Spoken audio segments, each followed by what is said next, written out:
Hey folks, how you doing? You might be looking at this random episode on your feed and being like, what the heck is this? This ain't Tabletop Sessions. This ain't Tabletop Sessions. And you'd be right. It's actually from our sister podcast, Storysmiths. We just did on Storysmiths an episode focused around Takenoko. So I thought it a fitting way to introduce Storysmiths to the Tabletop Sessions listeners since we have a crossover there. You don't have to listen to this. I hope you do. I hope you enjoy it. I just took the section of World 2, Episode 3 from Storysmiths that we discussed Takenoko in, and I just took that part and put it in this clip, so it's a little bit shorter than a usual episode. Check it out. We hope you like it. We discussed Takenoko, the animated series. It's a deep story with loneliness and love, and it's quite good, I think. If I could, I'm on the episode, so, take that with a grain of salt. And we also sort of create the Bauza-Verse inadvertently. So that's a thing. Check it out, and if you like it, the link to Storysmiths will be in the episode description. And just check out Storysmiths. It's on Instagram at StorysmithsCast and on Twitter also at StorysmithsCast. That's at StorysmithsCast at StorysmithsCast. If you don't know what Storysmiths is because you haven't usually listened to these intros, Storysmiths is an episode we created. This is a podcast we created. Where on each episode, we discuss a topic or an IP or a world or a twist on a story given to us by our Tailweaver community. And the Tailweavers are the listeners of Storysmiths. So we hear these crazy ideas, good ideas, terrible ideas, whatever they are. We take them and we have an hour to convert those into a book, a story, a movie, a series, an animated short, whatever it is. We basically try to work on it and see how we would write the script if it was completely up to us. And anyway, take a look at this, see what you think about it. It's Takenoko. You can't go wrong. You love Takenoko. You love Takenoko. Who doesn't love Takenoko? All right. Well, enjoy. I hope you like it. And I hope to see you here for the next episode and at Storysmiths as well. Take care, guys.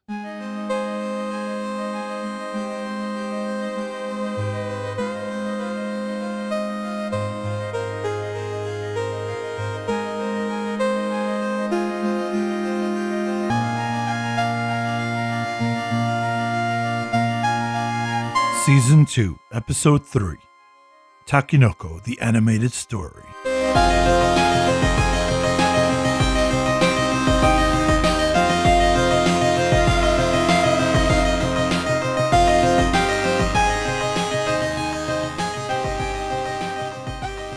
Hello, Tailweavers. If you skip to this point, because I said in the intro, if you want to just hear the Takenoko bit, skip to this point, then welcome. How you doing? Hi. Welcome to Storysmiths. So this is where we are. For those who did listen to the last episode, we hope your feedback was met and you felt like you were part of the story and your decisions accordingly. So now let's move on to the next part, which is the bulk of the story, which will be, for this episode, I'm going to give a drum roll. Somebody's going to give an announcement. Ladies and gentlemen, boys and girls, today's topic is Takenoko, the movie. Bling. All right, for those of you who don't know, Takenoko is a board game designed by Antoine or Antonio? Antoine, he's Belgian, I think. Oh, he's Belgian, So, yeah. yeah. Antoine Bauza, right? Yeah. And within the Bauza-Verse, we can find we can find Takenoko, we can find Tokaido, and what else am I missing? And the upcoming Seven Namiji. Wonders. Seven Wonders. Hanabi. Yeah. Good design. And Namiji, the one that's going on Kickstarter right now. So guys, go get it. All right. So for those of you who don't know, there's a burgeoning hobby board game scene. And one of the best intro games out there is a game called Takenoko, which is a game about an adorable little panda. Or you can buy the collector's edition like I have, where it's not so adorable and little. It's just gigantic panda and It's still adorable. What? having Yeah, it's having played adorable. your copy, it is a wonderful game. Yeah, it is. So let me just read to you the description of this game because we want to stay within the real lore. You know, Mhm. it says a long time ago at the Japanese imperial court, the Chinese emperor offered a giant panda bear as a symbol of peace to the Japanese emperor. Since then, the Japanese emperor has entrusted his court members, the players, with the difficult task of caring for the animal by tending to his bamboo garden. In Takenoko, the players will cultivate land plots, irrigate them, and grow one of the 3 species of bamboo, green, yellow, and pink, with the help of the imperial gardener to maintain this bamboo garden. They will have to bear with a moderate hunger and sacred animal for the juicy and tender bamboo. The player who manages his land plots best, growing the most bamboo while feeding the delicate appetite of the panda, will win the game. So it's super exciting as It is my opinion that this has to be a Pixar-like movie. Yes, definitely. Agreed. Actually, I think of it more like a Pixar short. I don't really even see it as a full Full-length movie. Yeah, that actually makes sense. Like, it can be a short thing, no dialogue, or you just Oh yeah, just like what was the like one most they just Pixar did shorts. recently? Bow. Oh yeah, true. bow the birds. Like most of the Pixar shorts are silent. Yeah, sure. We can do something like that. I think we don't since Pixar doesn't actually have the rights to this, we don't like cage ourselves with that idea, but we use that as a model, right? Pixar-like. That's what I said. Yeah, exactly. You hit it on the head. So something animated, not super heavy on the dialogue, something that has like an embedded message somewhere in it, but it's cute and it's not just cute, but it's inspiring towards the end. I guess that's what a Pixar short is, right? I think it should be. I think it should be because according to the lore, it's a panda that was gifted to them by the Chinese, right, to the Japanese imperial court. So, Yes. so basically, it is in the spirit of friendship. The Chinese emperor shows up in Japan. I'm guessing it's Kyoto at this point, right? Not Tokyo yet. And Probably.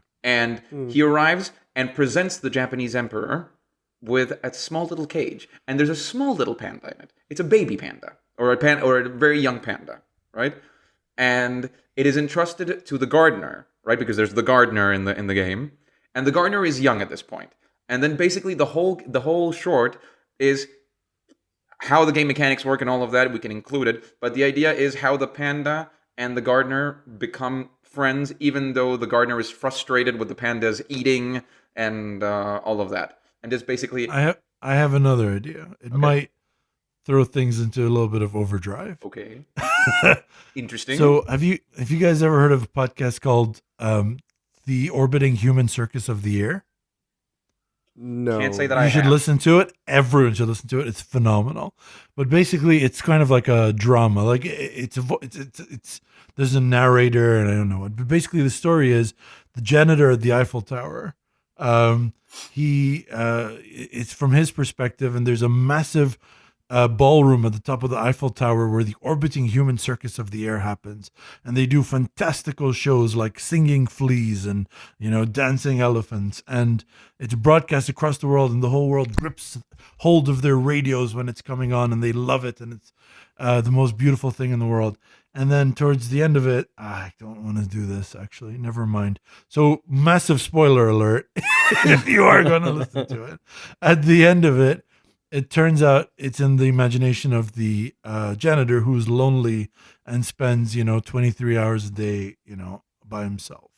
So Aww. so I was thinking the farmer, not the farmer, the gardener, is growing up as an apprentice to the actual royal gardener, and he gets so there's so much time he has to spend his work. He's taken away from the other peers of his age and so on, and so he kind of imagines this panda, a best friend, who is a best friend and a nuisance, and he hates him but he loves him, and we don't know any of this as the story is being told until the end of the story, where we find out that the panda didn't exist in the first Where place. the panda was What do you actually guys- a statue gifted by the Chinese emperor. That's a great idea. Actually, that's Oh, great. I like- want that, as sad as it is.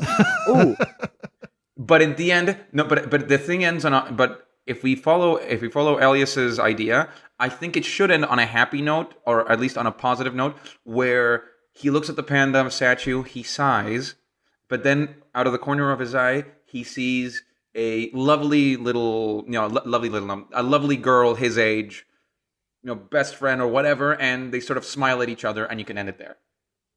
Yeah, we could do something like that where using this imaginary panda, okay, which is his Also, his wingman.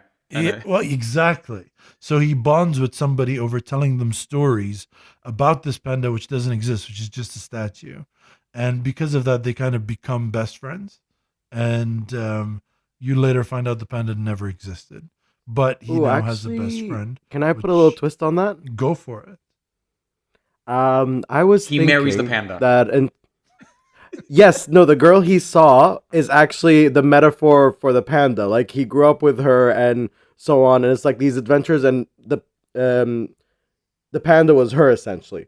Like, I actually saw them when they first like met each other. They're like kids. He's looking at the panda. He's like, "What is this? Oh, it's cute." And just looks at him, and it's all cute and everything, and just chomps on his hand. And that's how the whole shenanigans in the story starts off, as the frustration and the anger. Really good. Nice. Yeah. Fun fact. That's really good. It's called a group of pandas is called a cupboard of pandas. A what? I know that. Cupboard. A Cupboard. covered knife. Another Oh, fun do you fact. remember when we wanted to make a board game where we play games and video them and put them on YouTube? Yeah. And I asked you what your publishing house name was, and you told me Cupboard of Pandas. So that's why I know that. Good memory, man. Yeah, man. Right? Second fun fact: panda diplomacy. Well, yeah, it's what China's been doing forever. So China Oh actually man, I thought owns it was the all board game pandas. diplomacy, but with panda. So what I'm All pandas belong to the Chinese state. yeah, they're all just like they can always be like brought back if you don't do what China wants you to do. Basically, it's a panda leasing system. Yeah. It's a hostage system. So when Eugenia, when you were talking Jesus, I about didn't know that. the world, I thought you were going to connect that somehow to seven wonders, and that world, and the ages, and because China's been around forever. But I really like the story of the girl. We could create a Bauza-Verse in the sense, like in Tokaido, which is another one of his games. You're basically just trying to have the most fulfilling walk along the Tokaido Road in Japan. So we can have like somebody come through the area. Yeah, you know that who? he interacts with. You know who? The samurai with the bag over his head. Yeah, I love that guy. Oh yeah. There's a guy that literally just wears a paper bag over his head. I'm sure it's not a paper bag, but it looks like a paper bag. Maybe it's a lantern. I don't know, but you can't see his face. And the mini's really fun. And basically, he can be like he's like a cool 5-second character who just shows up and does like 6 stances with his katana and keeps going. Like he shows up and he does like a what do you call it? He does like a topiary of the panda. And then keeps going. Yeah, exactly. No, you could actually just have like a quick conversation. Like the main gardener sends this young apprentice off to get him something from the inn or whatever, or maybe buy some food or something to drink. So he goes to buy it for his mentor, and there's this badass samurai dude with a basket on his head, and they have like a conversation about, I don't know, do you oh, maybe this is where it starts to break down, where no one in Japan has ever seen a panda, right? Because they're all from China. So the guy, there's a conversation like, do you really believe that pandas exist, or something like that? Like pandas are Santa Claus or something like that. And the kid is like, yeah, I got a best friend who's a panda. And that's where it's sort of kind of. And are you gonna do again from like our first episode? Are you gonna do the sound? No, I'm gonna do the silly child. You know what I mean? Like, like you actually believe in pandas. Like, how old are you? Aren't you a bit old to still believe in pandas? And so this way we keep the youthful wonder of pandas, sort of like Santa Claus. Right, and you have the little girl from Tokaido just well up with a wonder at hearing about having a I mean, the guy has a best friend panda because one of the characters in Takedo is a tiny little urchin girl or something. That's right. She gets free meals at the end. There we go, because she's so cute. She could even be the girl that he wants to connect with, right? Like, I love AK's idea of when they were like the panda sort of mirrors his relationship with this young girl. So when they met, things didn't go so well. So maybe the panda bit him because the girl actually like didn't want to be around him. You know what I mean? So that shunningness, being shunned by the panda, was the same thing that happened with that girl. And sort of you see over time how his relationship with the panda reflects his relationship with her. And at the end of it, when him and the panda let go of their enmity and become best friends, the panda sort of disappears, and you know it's just a statue, and he meets the girl and they become besties. That's nice. And he can still have that scarf, and actually you can have the girl bite him as well, not shun him. She could have actually physically also bit him, like they were playing, and then she was like, I don't like you, and just chomp and just runs away. But Mo, I'd like your contribution on this. You tend to be good with these kind of characters. I was thinking, we want to, since this is an issue of, loneliness, which is, mental health deals into it. I know this is in, Imperial Japan, but I want to have some sort of character. You see, we have that samurai with the basket on his head that treats the imagination with like scorn and laughter. But I want maybe a character that when the kid explains to them about his best friend, the panda, the guy sort of like understands and speaks to the child. And you want an Uncle Iroh. Yes, exactly, an Uncle Iroh. Isn't there an old man character in the Tokaido set? I'm not sure. Probably I don't know the characters that well. But we've got enough. We pulled enough from Takedo. All right, so just a general, Uncle Iroh kind of thing. It could be the gardener, the main gardener, like the. But I don't think so. I don't like that. I don't want that relationship to be sweet. I want it to be kind of rough, and that's why he looks for solace in this panda. Okay, so how about the innkeeper? Yeah, it could be something like that. Yeah. Not the innkeeper. All right, Mo, what do you think? Yeah. What are you thinking? Who's the samurai character again? The samurai character is a character does from he show Takedo. He runs into him at the end when his mentor sends him to buy. Oh, I got it. Sorry, I got it. Thank you. All right. Someone has to deliver something. What are they delivering? Because they'll be showing up every once in a while. And that's like the only interaction they have with this person that shows up and delivers something for him. Fertilizer? Hey, Jinx. Okay. Did you say fertilizer? So there's a fertilizer delivery dude. And this guy just comes and delivers the fertilizer. And every time he sees him, he goes, "Hey, little kid, how you doing?" And the kid goes, "I just saw the panda, and the panda did this, and the panda did that." And the guy's like, "Oh, did he? That's awesome." Like, I love that. And he treats the kid with, decency and respect. And that's their entire, like, at the end of when the kid's done telling him about the panda, he just kind of looks at him and goes, "Okay, bye," and he leaves. Like, there's no real communication. So I've got another interaction as well. So the innkeeper doesn't like this kid, and the fertilizer guy listens to him, and because he knows fertilizer, he knows, and at that point in time, the emperor. So this fertilizer guy, before he was doing fertilizer, he was the official poop analyzer for the emperor. Okay. Poop analyzer. That's the thing. That's called guano thing, right? expert. There you go. We've got a name for it now. Well, yeah, the South Pacific was rich in guano. So at one point he delivered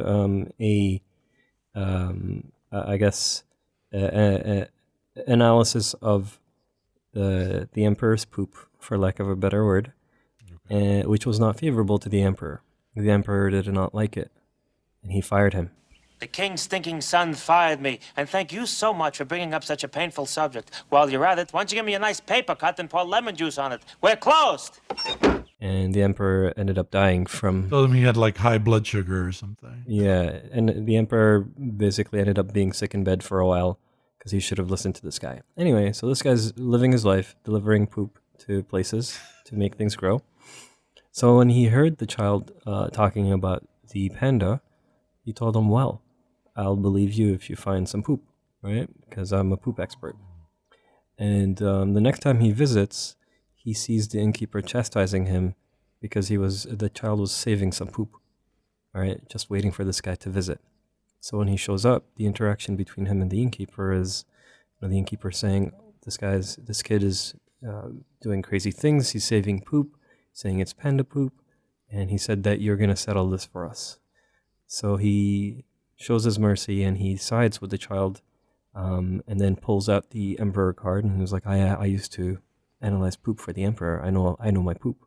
This is panda poop. The child is telling the truth. Awesome. And that starts off the relationship. That's awesome. I love that. Okay. Toilet humor reversed. Okay, that's actually a good fucking Pixar movie, by the way. Like, Yeah. It's light in the sense of plot elements, but there's a lot happening there. There's a depth of like, the mental condition. We struggle with loneliness. We struggle with, the relationship between the mentor and the apprentice. I think that's a pretty good story, though. What else do you guys want to do? Do you guys want to make it any longer? Do you want to keep it short? How do you feel about this? It could, We it have could, about it, 10 could be minutes to go. it could be a long short. So basically, it can be a 25-minute short. It could be like a half-hour thing. Okay. Because we have enough content to develop into something. Now, obviously, it's not going to be spoken. There's just going to be like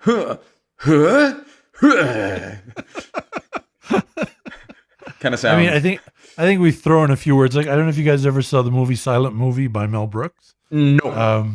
Exactly. Yeah, exactly. No, I know. There's one word spoken in the movie. It's no, and it's spoken by a mime, which is amazing. By In so the many mime, ways. by Marcel The Marceau. mime. Yeah, Marcel exactly. Marceau. Marcel Marceau. But in any case, whether it's a mime, whether it's Marcel Marceau or not, it's a mime speaking the only word in the movie, which is so brilliant in so many ways. No. So we can have something like that where like we limit the words as much as possible, use visual storytelling as much as possible, and just have like a couple words here and there. Like, you guys ever watch the last Studio Ghibli movie, Red Turtle? I haven't. No. Yeah, I was with you when we watched it. Oh yeah, that's right. We went to the festival. There's very few words in the movie, but the couple words that are spoken, they just sort of add a lot of urgency and desperation to the story. Like, if the person is desperate enough to use a word that you can understand as the viewer, they're really desperate to find this person that they're looking for. So we can do something like that where we use words as a device of a storytelling device, as opposed to just, this is narration, this is dialogue. So, yeah. Yeah, that works. Okay. And it could be in actually proper Japanese, so it's not fully understood by everybody except for people who speak native Japanese. I like that. Okay. And I'm quite ignorant on famous Japanese voice actors, but some people who are recognized in the Japanese animation gig or famous actors to just voice these 3 or 4 particular words, because that adds a little bit more gravitas to it, in my opinion. Yeah, certainly. Sure. That's amazing. Yeah, it's a good idea. Like, the person, it's sort of a meta thing where the person, you pick a thespian. You know what I mean? Like, Yeah. it's like where they have Charles Dance reading. I don't know, in the Big Fat Quiz of the Year, they have Charles Dance, who's like the guy who played Tywin Lannister, and he comes in and it's like he reads a passage, and it's like he's dressed up in a robe, a smoking jacket. There's a leather chair and there's a fireplace, and he reads like a tweet, and they have to like guess who actually posted that. It's a quiz show, but It's brilliant. But having It's Charles brilliant. Dance be the one that does it lends gravitas even to something as silly as a tweet. So. Oh, get Miyazaki to voice the old gardener. Oh, that'd be amazing. Yeah, I'd fanboy the hell out. Notice me, senpai. Notice me. All right, Pixar, we're counting on you to get Miyazaki. All right, Miyazaki and George Takei. If I think he still speaks Japanese. No, yeah, you gotta have the, He's the panda. He's the panda. And when he sees, panda. and when he sees the my. and when he sees the panda, and when he sees the young gardener looking over at the young lady, he goes, "Oh my." With the eyebrow waggle. But he is actually a brilliant voice actor. He was the I love his warden, voice. and he was the warden in Avatar: The Last Airbender. Remember that earthbending warden? Yes, and he's also, Sulu. He's also the Emperor of voice Japan in Command and Conquer 3, I think. No, Red Alert 3.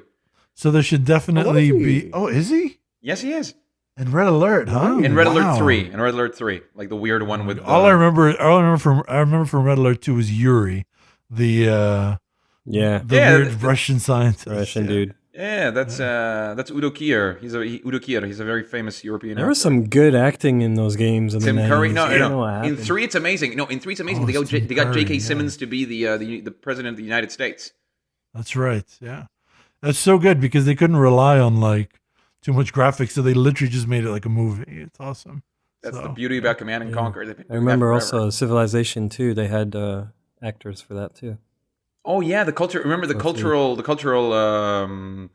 Advisors. The advisor. The cultural advisor was Elvis throughout every different.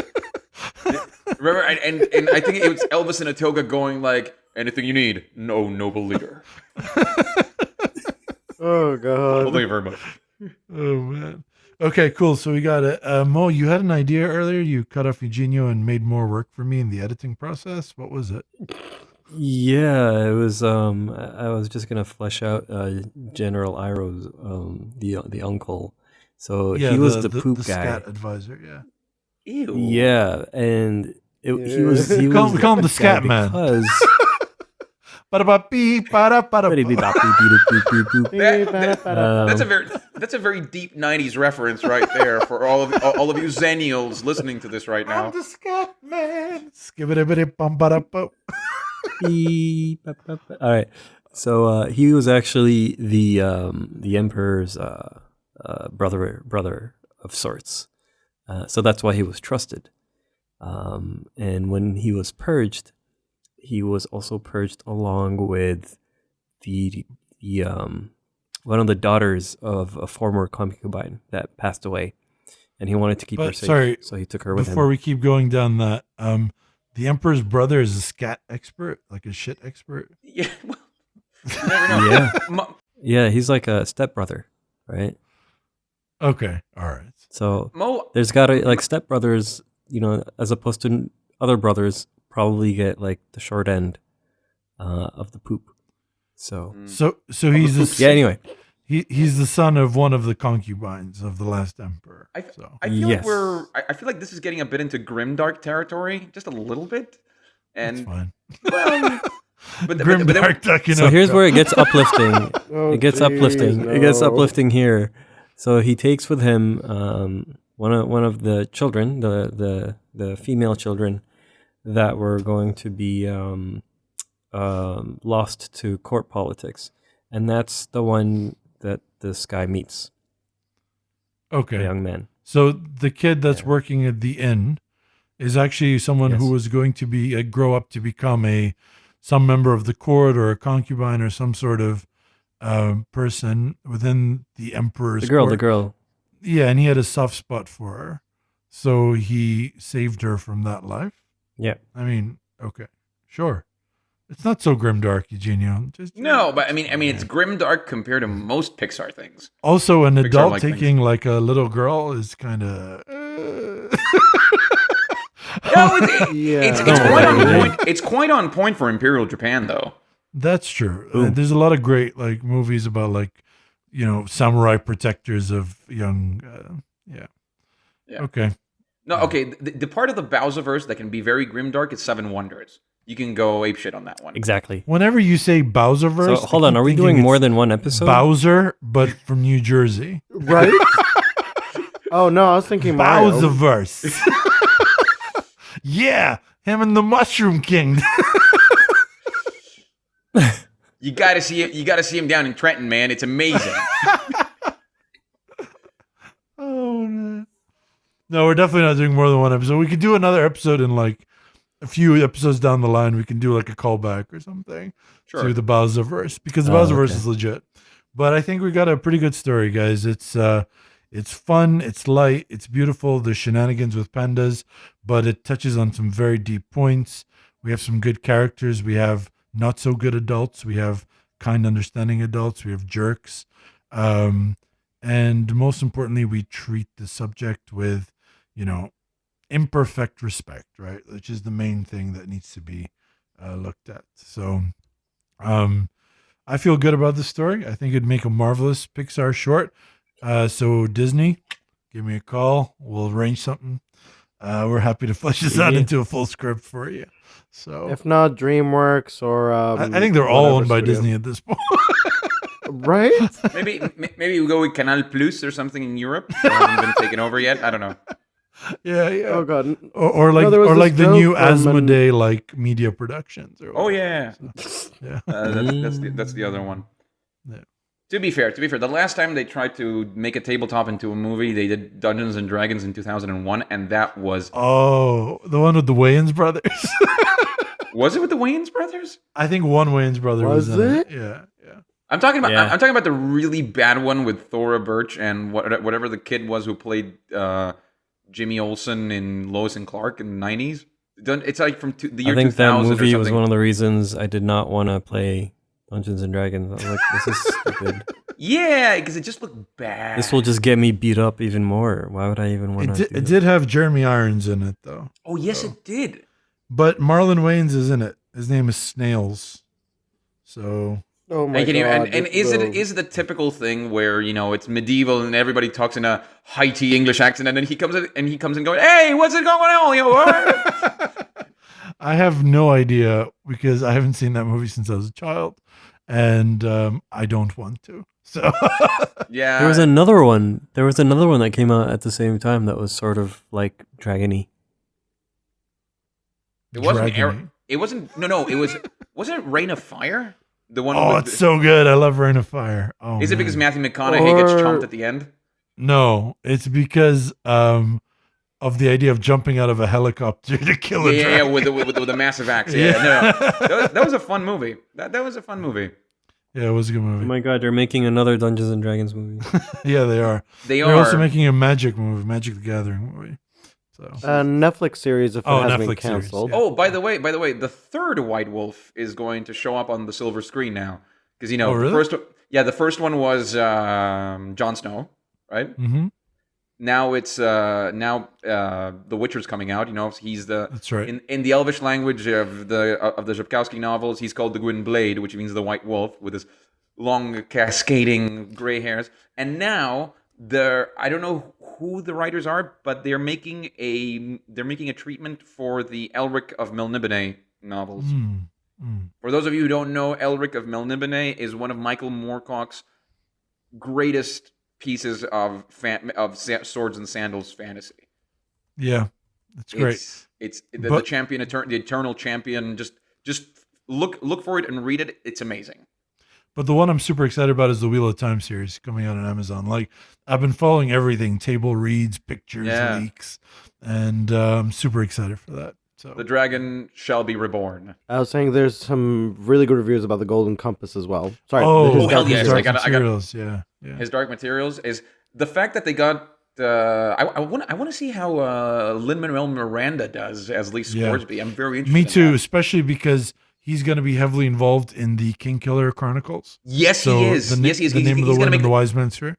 He's going to make the movies and the series. He's going to be involved in both the movies and the series. That's great because you need someone who knows who has musical knowledge. Because Patrick Rothfuss, because Kvoth is a bard, basically. He's a bard, yeah. He's a lute player. So and Patrick Rothfuss has come, forward in saying that he knows next to nothing about music. So the fact that Lin-Manuel Miranda is a fan is a huge plus. True.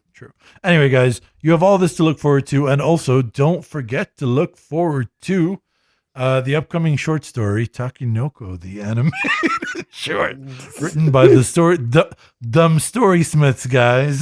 Damn Storysmiths guys. Okay. That's right, them Storysmiths guys. In that Bauza universe. Produced by Pixar and starring Miyazaki and George Takei. Oh my. All right, guys. Thanks for everything. That brings us to the end of the episode. Thank you so much for listening and for joining us here again in season 2. Don't forget to follow us on Twitter and Instagram at StorysmithsCast. Let us know on Twitter at StorysmithsCast, which is at StorysMithsCast. Or again, that's at StorysMithsCast. Links to this in the description. Let us know over there what story you'd like us to forge on the next episode. So just any ideas, put it on there. We'll put it on the list. We have a growing idea list, and all contributions from listeners go on there, and we'll give you credit when we do your idea. I'm a scat man. All right, anyway, it can be an IP. It can be an original idea. We have things on there from the Takenoko IP all the way to Alienware versus Razer, Cult of the Fanboy. Fanboy with an eye. Fanboy with an eye. And from there, we'll pick our favorite random one, and we'll break that down in the next episode. So look forward to interacting with you on Twitter. Take care of yourself, Tailweavers. And until the next episode in 3 weeks, be kind to each other and tell more stories. Say bye, guys. Johnny. Sayonara. Toodaloos.